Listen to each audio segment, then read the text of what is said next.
할렐루야. 네, 우리 성가대 그동안 수고 많이 하셨습니다. 2주 동안 우리 지휘자 집사님, 최명희 집사님 안 계신 동안 많이 힘드셨죠. 근데 오늘 또 이렇게 딱 건강히 다시 돌아오셨습니다. 할렐루야. 우리 하나님께 영광의 박수로 돌리겠습니다. 너무 좋습니다. 수고 많이 하셨습니다. 오늘은 계속해서 우리 누가복음 통해서 우리가 예수님은 어떤 분이신가 하는 것에 대해서 계속해서 말씀을 나누고자 합니다. 여기 하나님 나라는 어떤 것인가를 비유로 말씀해 주시는데, 하나님의 나라는 예수님께서 잔치로 표현해 주십니다. 어쩌면 예수님처럼 잔치를 좋아하시는 분은 거의 없을 것 같습니다. 정말 잔치를 좋아하십니다. 얼마나 잔치를 즐기시고 파리를 좋아하시냐면, 이 누가복음 7장 34절에 보면 이렇게 됐습니다. 인자는 와서 먹고 마시매 너희 말이 보라 먹기를 탐하고 포도주를 즐기는 사람이요 세리와 죄인의 친구로다 하니 그랬어요. 그러니까 인자가 와서 먹고 마시고 즐기는 걸 보고 사람들이 뭐라고 했냐면, 정말 이 예수님은 잘 먹고 잘 마시고 그런 파티를 좋아하는 그런 세리들과 죄인들의 친구로다. 그러니까 오늘 말로 말하면 정말 파티 애니멀이다. 그렇게 말하는 거예요. 그렇게 소문이 났다는 거예요. 예수님께서 제일 처음 기적을 베푸신 곳이 어디입니까? 가나 혼인잔치 아닙니까? 그것도 파티입니다. 파티. 그렇죠? 결혼 파티였는데 예수님께서 오셔서 물을 포도주로 만드셨는데, 이게 어떤 포도주냐면 연회장이 그 맛을 보고 깜짝 놀랍니다. 마치 내가 지금 맛본 포도주 중에 가장 맛있는 포도주 같다. 그런 표현을 하듯이 너무나 좋은 이 포도주를 만드신 거예요. 여러분, 가장 역사상 값비싼 와인이 얼마짜리인지 아십니까? 1947년에 이 만든 쉐바 블랑크라는 이 왕이 마시는 이 와인인데 30만 4천 불에 팔렸습니다. 얼마 전에. 30만 4천, 한 병에 30만 불. 상상해 가십니까? 집 한 채입니다. 집 한 채. 도대체 얼마나 고급 와인인가 상상이 안 가죠. 혹시 여러분들 중에서 한번 맛 좀 봤으면 좋겠다.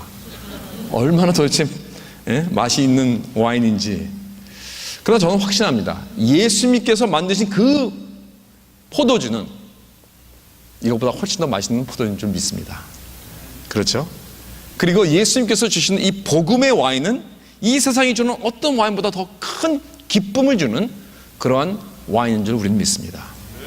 그래서 예수님의 그 첫 번 기적을 이 혼인잔치에서 이루셨는데, 왜냐하면 천국은 마치 잔치라는 거예요. 천국은 기쁨이 넘치는 잔치입니다. 그리고 포도주는 바로 기쁨을 상징하고 있습니다. 그런데 그 가나 혼인잔치에 포도주가 떨어진 거예요. 큰일 났습니다. 포도주가 없는 잔치는 안고 없는 찐빵입니다. 말도 안 되는 거예요. 그 당시에는 요즘은 우리 크리스천들이 모이는 잔치 같은 데는 이렇게 그런 거 없잖아요. 포도주나 술이나 이런 거 없잖아요. 근데 그 당시에는요, 포도주가 떨어졌다 하면은 그건 큰 망신입니다. 어떤 경우에는 초대받은 손님이 그 주인을 수할 수 있어요. 그런 기록도 있다고 합니다. 그만큼 중요합니다. 왜냐하면 이 포도주라는 것은 잔치의 기쁨을 상징하고 있기 때문에 그렇습니다. 그런데 이런 포도주가 떨어진 기쁨이 없는 그러한 잔치에 예수님께서 오셔서 물로 가장 최고의 좋은 와인을 만드셔서 그 맹숭맹숭한 결혼 파티를 완전히 최고급 와인을 맨물로 만드시고 1류급 결혼 파티로 업그레이드를 시키신 것입니다. 신약에서는 예수님의 이적을 뭐라고 하냐면 표적이라고 합니다. 예수님의 그 기적을 표적이라고, sign. 그러니까 예수님은 그저 순수하게 어떤 능력을 베푸시는 게 아닙니다. 그 능력을 베푸시는 것은 그 목적이 있어요. 그것이 다른 것을 가리키고 있는 그 포인트가 있다는 것입니다. 그 목적이 무엇인가? 어떤 영적인 진리를 보게 하고 예수님 자신이 누구시고 하나님 나라가 어떤 것인지를 보여주는 것입니다. 그러한 목적을 가지고 모든 기적을 이루셨습니다. 그렇다면 여기 가나 혼인잔치에서 예수님의 첫 번째 표적을 이렇게 기가 차도록 놀랍고 고급스러운 멋있는 잔치를 만들어주신 목적은 무엇인가? 그것은 우리 기독교가 무엇인지 알려주시는 거예요. 하나님 나라가 어떤 것인지 보여주고자 하시는 것입니다. 여러분, 기독교가 항상 우리는 절제하고 고상하고 얌전하고 고분고분하게 말 잘 듣고 절대로 파티는 근처도 가지 말고 춤 같은 거 절대로 추지 않고 엔터테인먼트는 금물이고 모든 펀은 이제는 끝! 그리고 천국 가는 길은 고행과 고생하는 길을 잘 견디다가 들어가는 것이라고 생각하십니까? 그렇다면 우리 기독교는 무엇인지 잘 모릅니다. 예수님을 잘 모르십니다. 예수님은 천국을 잔치로 비유하셨고 잔치의 주인이십니다.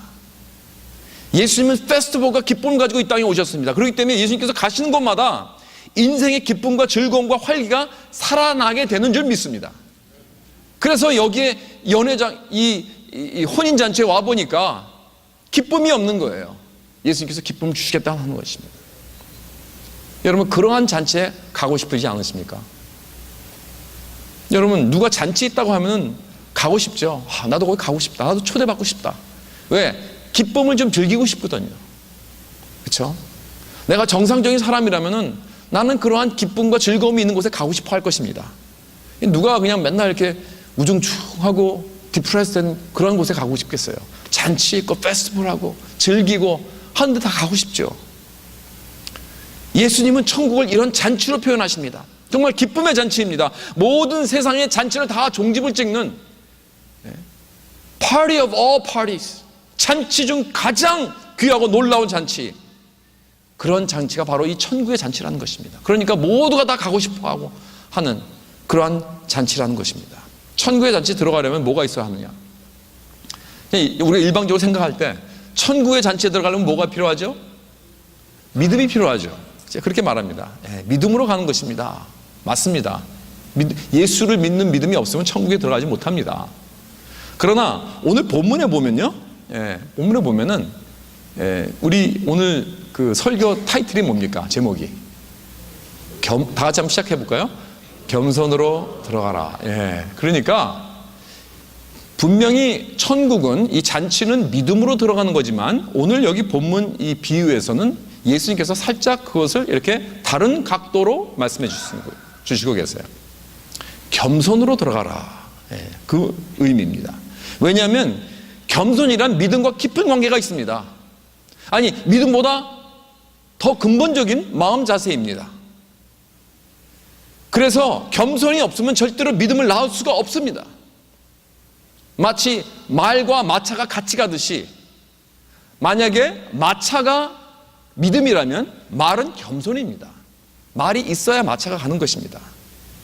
그래서 예수님께서 이 산상수훈에서 팔복을 시작하셨을 때 제일 처음 복이 뭐죠? 심령이 가난한 자는 복이 있나니, 그랬잖아요. 겸손에 대한 것입니다. 이것이 있어야 우리는 믿음으로 나아갈 수 있다는 것입니다. 그래서 구체적으로 어떠한 겸손을 우리가 보여야 하는가, 본문에서 세 가지를 보도록 하겠습니다. 첫 번째, 값없이 받을 줄 아는 이 겸손입니다. 이 겸손이라는 건 값없이 받는 것이 필요합니다. 여러분, 하나님 나라는 이 하나님 나라의 이 잔치라는 것은 어떤 비싼 돈을 내고 들어가는 그런 값비싼 레스토랑이 아닙니다. 이거는 모든 게 다 프리예요. 프리. 값이 없습니다. 값없이 들어가는 곳입니다. 17절에 보면 잔치할 시각에 그 청하였던 자들에게 종을 보내어 이르되 오소서 모든 것이 준비되었나이다. 거저 오라는 거예요.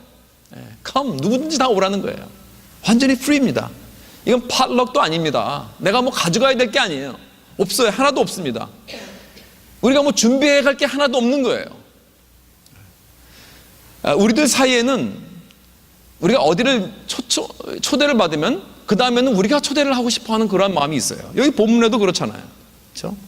여기 보면은 자기가 청한 자에게 이르시되 내가 점심이나 저녁이나 베풀거든 벗이나 형제나 친족이나 부하님을 청하지 말라고 들을 건데 사람들이 너로 도로 청하여 내 가품을 대가하노라. 그러니까 사람들의 마음은 근본적으로 이런 거예요. 내가 초대를 받으면 나도 그 사람을 초대해야 되고, 내가 뭔가를 선물을 받으면 나도 그 사람에게 선물을 해야 되고, 그렇죠? 그리고 내가 어디에, 특히 이제 우리 문화에서는 그렇잖아요. 어디 뭐 저녁 초대를 받으면 빈손으로 안 가잖아요. 뭐라도 들고 갑니다.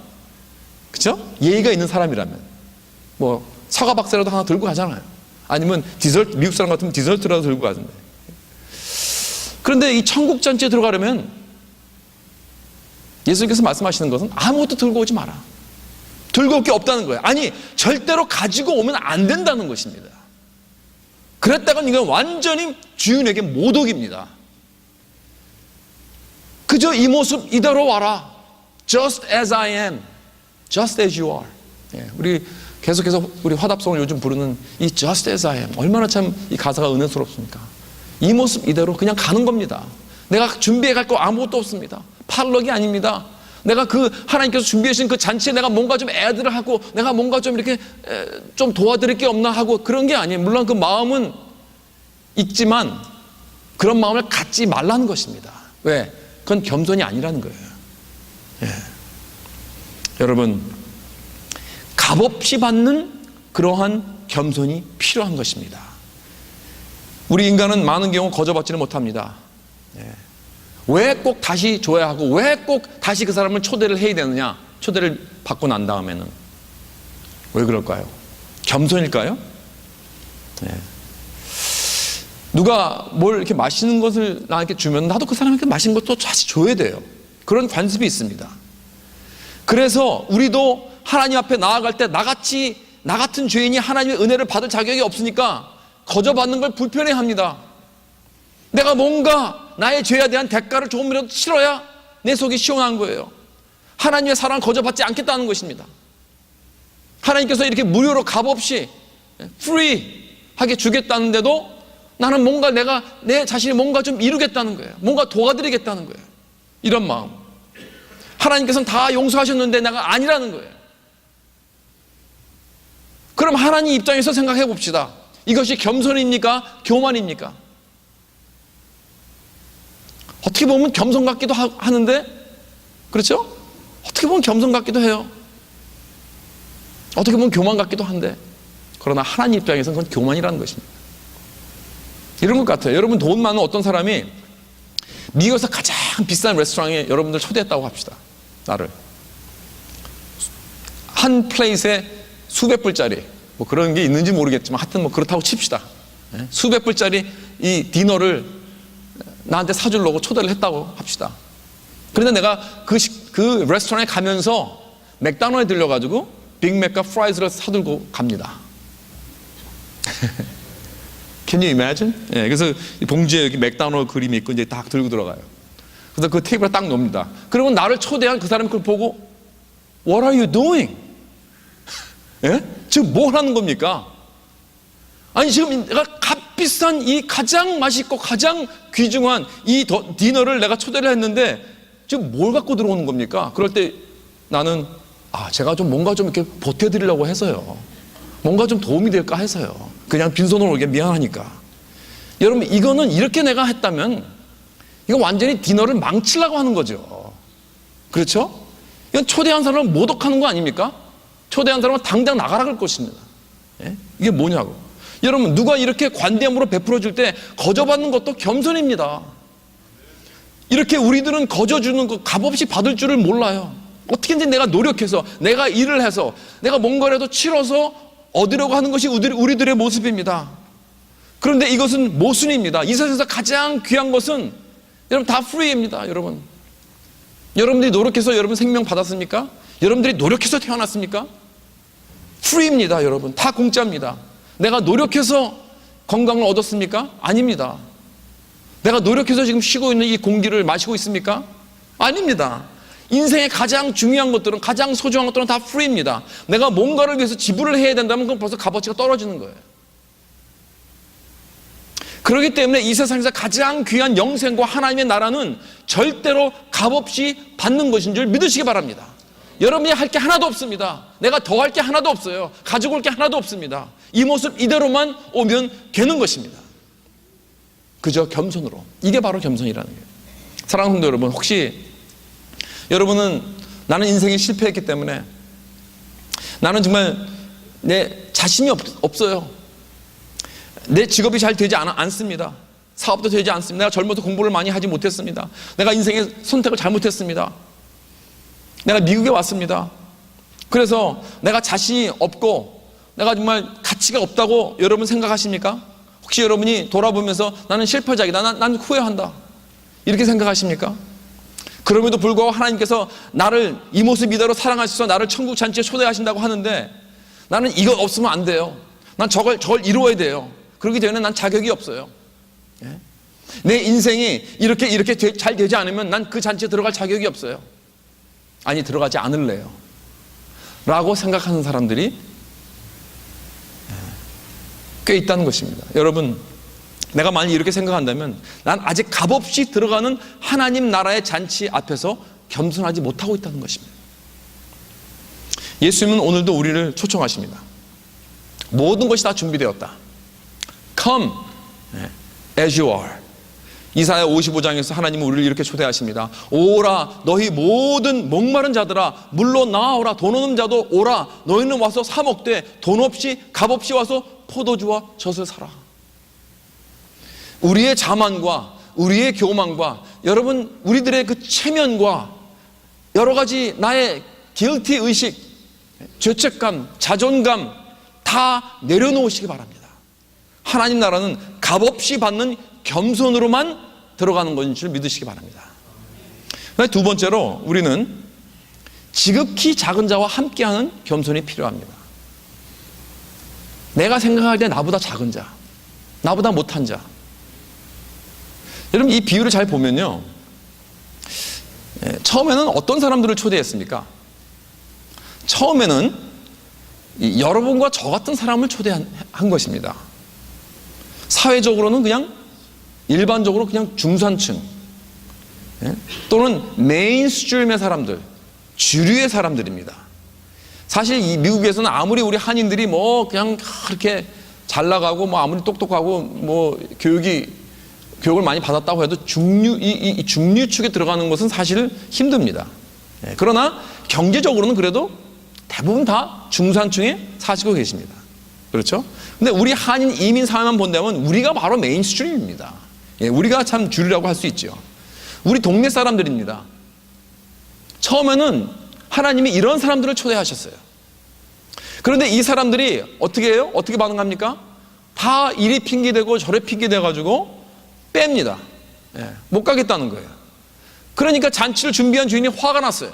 그래서 그 종에게 당장 나가서 시내 거리와 골목으로 나가서 가난한 자들과 온갖 이 장애자들을 다 데리고 오라고 합니다. 그러니까 사회적으로 주변에 있는 사람들, 이너시티에 있는 사람들, 홈레스 사람들, 가난한 사람들, 이 프로젝트 같은 데 있는 사람들, 이러한 사람들 다 와서 채우라고 합니다. 강권해서 채우라고. 몇 년 전에 참 비슷한 일들이 있었는데, 제가 한 신문 기사를 읽었는데 뉴욕에서 한 남자와 여자가 약혼을 하고 결혼 날짜를 세웠습니다. 그리고 그 고급 호텔에 다 예약을 해놨어요. 결혼식과 결혼 리셉션을 다 예약을 해놨습니다. 그래서 값을 다 벌써 2달 전에 신부 집에서 다 벌써 냈어요. 그랬는데 결혼 날짜 바로 며칠 전에 신랑이 파혼을 해버렸습니다. 그러니까 신부는 너무나 어처구니 없어서 그걸 어떻게 해라 하고 그 신랑을 고소까지 하려고 그랬어요. 그러다가 그러지 말고 분명히 이건 무슨 어떤 뜻이 있을 것이다 생각을 해서 이걸 좀 도의로 정말 의미 있는 일로 바꾸기 결정하고 그 결혼 리셉션에 초청한 150명의 친구들과 식구들 대신에 뉴욕에 있는 그 홈레스 사람들을 죄다 초청한 거예요. 그래서 이 한 사람당 200불짜리 저녁 식사와 또 DJ를 통해서 음악과 댄스를 다 공급했습니다. 그래서 이 홈레스들은 정말 평생에 너무나 좋은 시간을 가졌어요. 먹어보지도 못한 그러한 음식들, 또 그냥 밤이 가도록 같이 즐기고 춤추고, 정말 이 불쌍한 사람들은요 그런 걸 경험해보지 못했잖아요. 많은 경우에 이 초대를 받은 사람들은 그래도 돈이 있는 사람들이기 때문에 뭐 이런데 뭐 초대받아도 별로 그렇게 탐탁지 않습니다. 됐은 대로 뭐 시간이 바쁜 사람들이기 때문에 빠지고 싶어하는 그런 사람들 많이 있었을 거예요. 그러나 이 신부는 비록 불행을 당했지만 이런 가난하고 어려운 사람들이 그 자기가 베푼 이 잔치에서 막 즐기는 모습을 보고 거기서 많은 위로를 받았다고 합니다.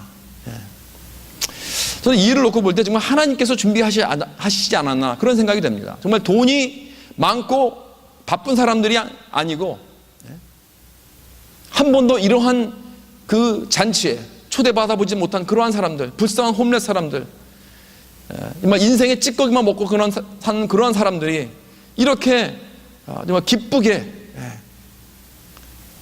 그 파티에 초청이 되어서 즐거운 모습을 보고 그리고 돌아가는 모습을 보고 정말 그 모습을 저는 생각하면서 이 천국도 바로 이러한 잔치가 아닌가 생각이 됩니다. 그럼 역사적으로 보면 많은 경우 이 지식층이나 경제적으로 이렇게 잘 나가는 그런 사람들은 이 메인스트림에 있는 사람들, 주류에 있는 사람들은요 천국 잔치의 초대를 받아도 잘 오지를 않습니다. 그건 예수님 때나 오늘이나 마찬가지예요. 보면 그러니까 주로 down and outers, 좀 이렇게 주변에 있는 사람, 어려운 사람들, 인생에 파편 맞은 사람들, 정말 어려운 삶을 살아가는 사람들이 복음에 반응한다는 것입니다. 참 그렇더라고요. 그래서 예수님도 그러셨잖아요. 내가 그 바리새인들에게 이렇게 뭐라고 그러셨냐면 내가 진실로 너에게 이르노니 세리들과 창녀들이 너희보다 먼저 하나님 나라에 들어가리라 그랬습니다. 그러니까 예수님의 그 복음의 메시지를 받아들인 사람은 바리새인들이나 주류에 있는 사람들이 아니었습니다. 죄인과 세리와 창녀들, 모든 주류 사람들에게 완전히 참 이러한 그 비판을 받고 그 사람들의 외면을 당하는 그러한 사람들이었습니다. 근데 그게 어딘가나 마찬가지더라고요. 보니까 제가 몽골에 가서 뭐 의료 선교를 갔는데 참 이 주민들이 그 의료 선교에 쫙 찾아왔습니다. 찾아왔는데 다 가난한 사람들이죠. 주로 이제 컨트리니까. 그래가지고 이제 의사의 치료받고 또 약도 다 얻어가지고 돌아가는 길에 이제 우리를 만납니다. 우리는 이 의료 선교팀 중에 영적 의사들이 있어요. 영적 의사들. 그래서 그냥 그 사람들을 붙잡고 기도하는 거예요. 어디가 아프냐? 그러면 뭐 간이 아프다. 그러면 기도해 주는 거예요. 그리고 복음을 제시합니다. 그런데요, 복음을 제시하는데 10명이면 한 8명인가 9명은 다 받아들이더라고요. 그때 당시에 또 공산주의가 바로 끝난 지 얼마 안 됐기 때문에 완전히 뭐 그냥 마음이 공허했습니다. 그러니까 복음을 제시하니까 그냥 다 받아들이더라고요. 막 눈물을 흘리면서 받아들이더라고요. 놀랐습니다. 그런데 가끔 가다가 이 지식인들이 와요. 대학교도 나오고 그리고 거기에 고위관 같은 사람들이 옵니다. 와서 치료도 받고. 근데 그 사람 영어도 할 줄 알아요. 그런 사람들은. 그런 사람들에게 복음을 제시하면요, 한 명도 받아들이지 않습니다. 참 이상하죠. 그래가지고 그 사람들은 다 아주 정중하게, 폴라이트하게, 그러면서 뭐 let me think about it, 뭐 이렇게 하고 그러더라고요. 영어로. 그리고 thank you, but no thank you, 뭐 이렇게 대답을 해요. 그러고 가더라고요. 왜 그런 걸까? 왜 좀 배웠다는 사람들, 이 상위권에 있는 사람들, 그런 사람들은 복음의 메시지를 왜 거절하기 쉬운가? 왜냐하면요, 솔직히 말해서 이 기독교의 메시지, 복음의 메시지는 사실 그들에게는 모욕스러운 것입니다. 너무 원시적인 그러한 스토리입니다. 여러분, 그렇지 않습니까? 가끔 여러분도 그런 느낌 들지 않으세요? 이 강단에서 매주일 프리치되는 그 메시지를 가만히 한번 생각해 보세요. 그것이 어쩌면 불편할 때가 있을 것입니다. 왜냐하면 우리들은 이 세상의 가치관에 젖어 있는 사람들입니다. 세상 가치관은 뭡니까? 어떠한 메시지를 우리에게 줍니까? 당신은 괜찮아. 괜찮은 사람이야. 좋은 사람이야. 다른 사람 도움 필요 없어. You can do it. 한번 해보세요. 당신은 할 수 있습니다.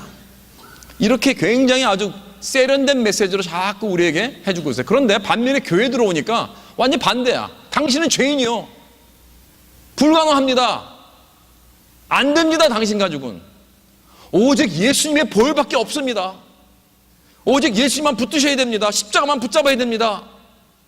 라는 메시지를 하니까 여러분, 얼마나 그런 메시지가 일반 세상에서 살던 사람이 들어오면 사실 모욕스럽습니까? 휴밀리에이팅 합니다.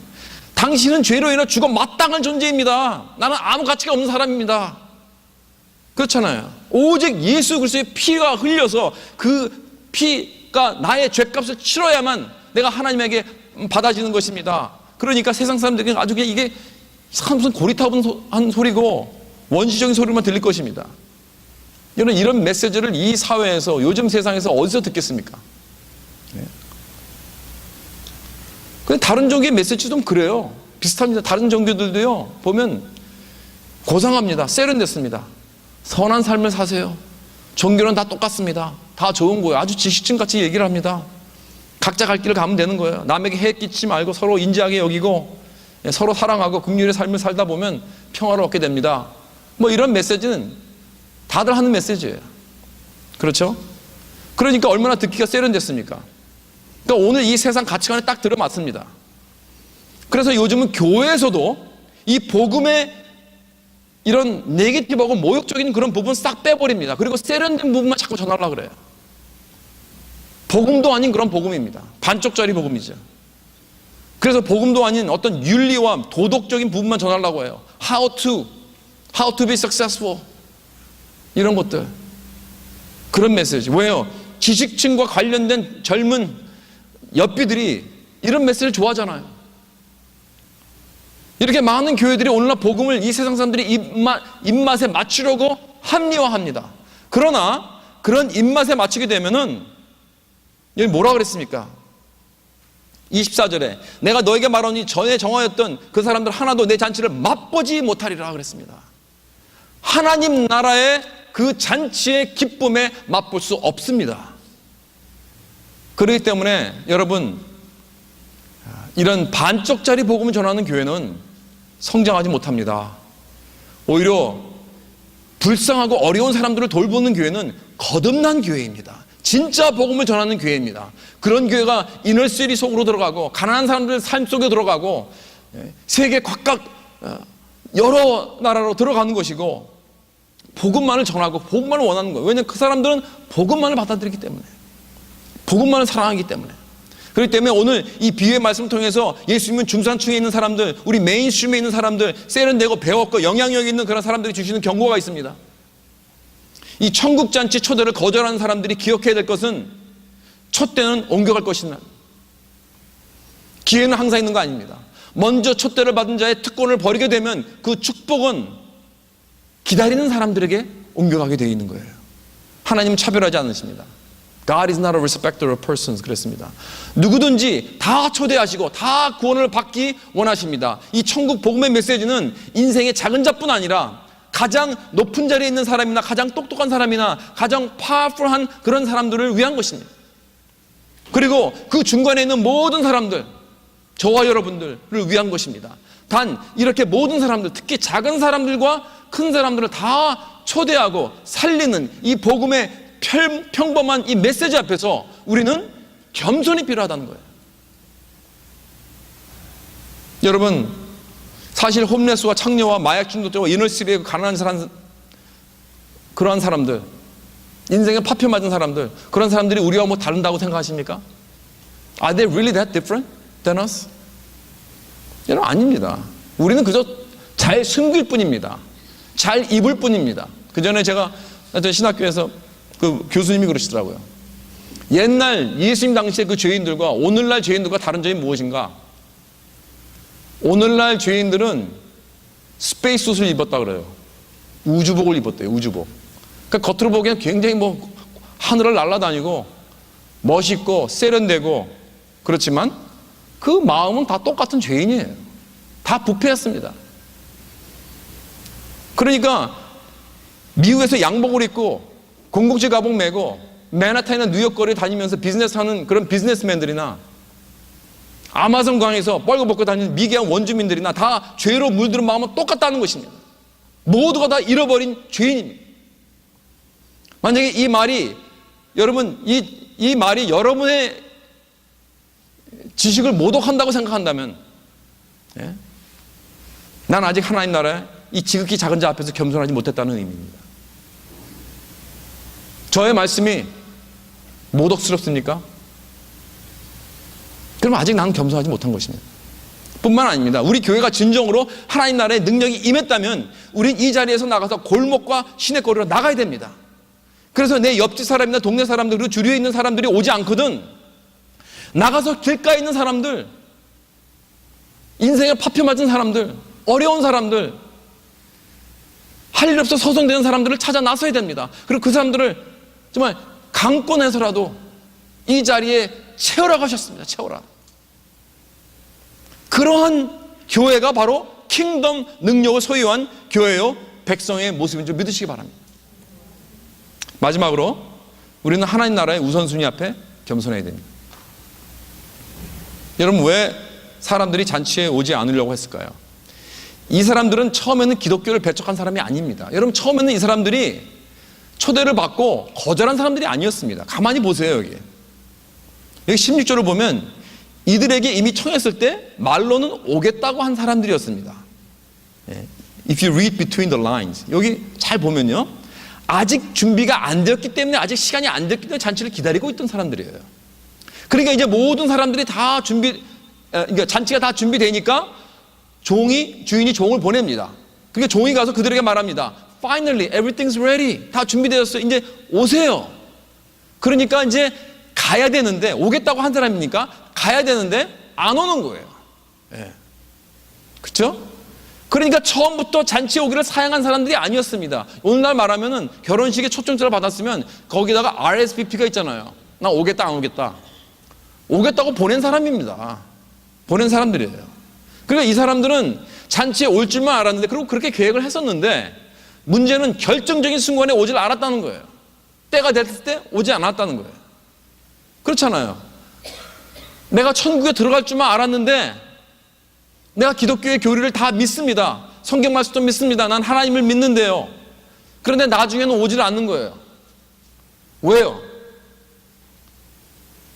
왜냐하면 하나님 나라가 우선순위가 되지 않아서 그렇습니다.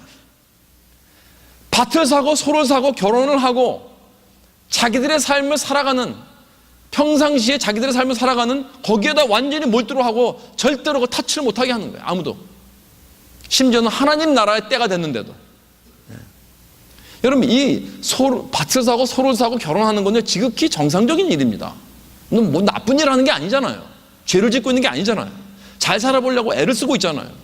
그런데 문제는 하나님 나라가 자기들의 인생의 스케줄과 목표와 일정들을 절대로 방해하지 못하게 하는 거예요.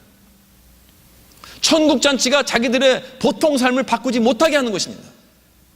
그러니까 이 사람들의 삶에는 결국 프라이어티가 예수님이 아닙니다. 예수님이 그의 삶의 왕이 아닙니다. 하나님 나라가 프라이어티가 아닙니다. 자기들의 일반 스케줄이 더 중요합니다. 내가 계획 세운 것 그대로 나가야 된다는 거예요. 그래서 결정적인 순간에는 잔치에 들어가지 못하는 것입니다.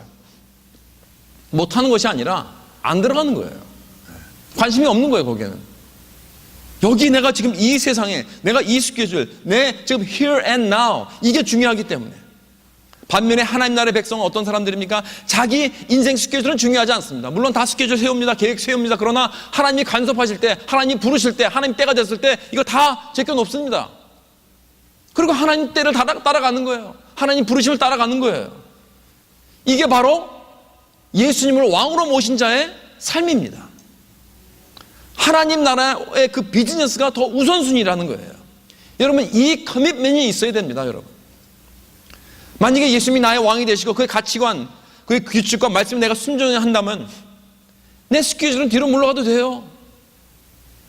내가 돈 버는 거 좋은 것이죠. 그러나 그거는 it can wait. 뒤로 물러가도 됩니다. 나중에 해도 됩니다.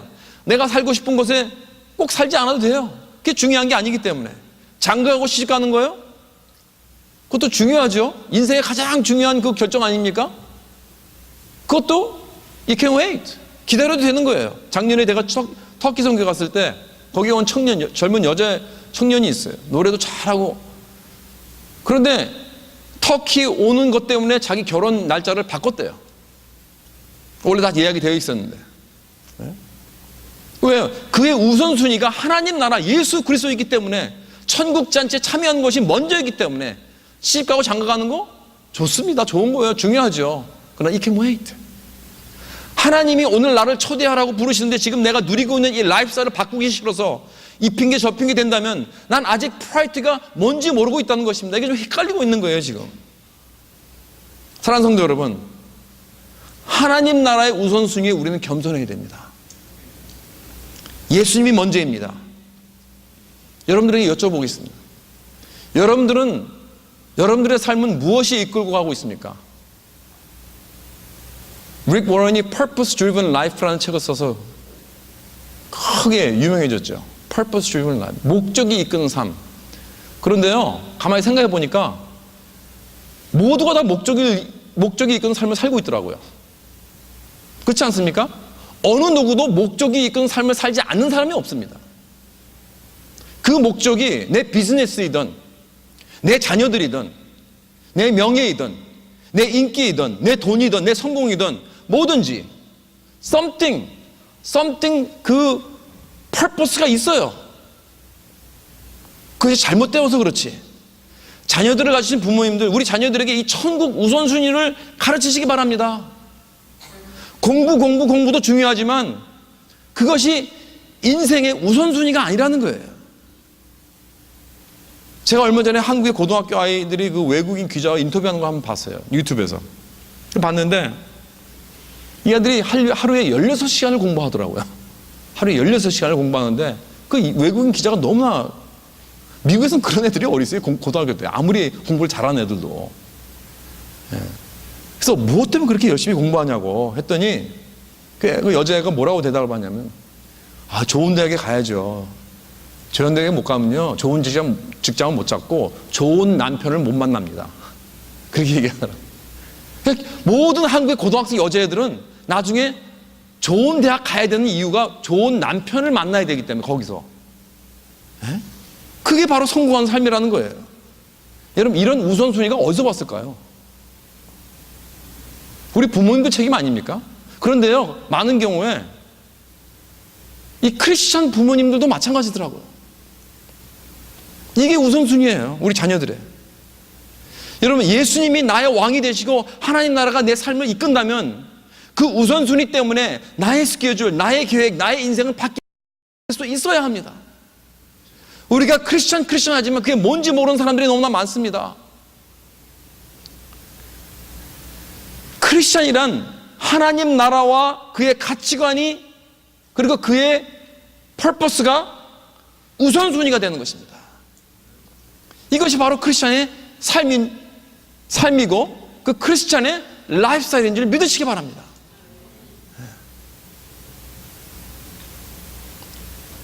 우리 하나님은 우리들 다 초대하십니다. 오늘도 천국 잔치에 초대하십니다. 거기는 예수님께서 주시는 참된 기쁨이 있습니다. 값없이 받아들이는 겸손으로, 지극히 작은 자와 함께하는 겸손으로, 하나님 나라 우선순위와 겸손으로 참여해서 참된 기쁨을 누리는 그러한 저와 여러분 되시길 주님의 이름으로 축원합니다.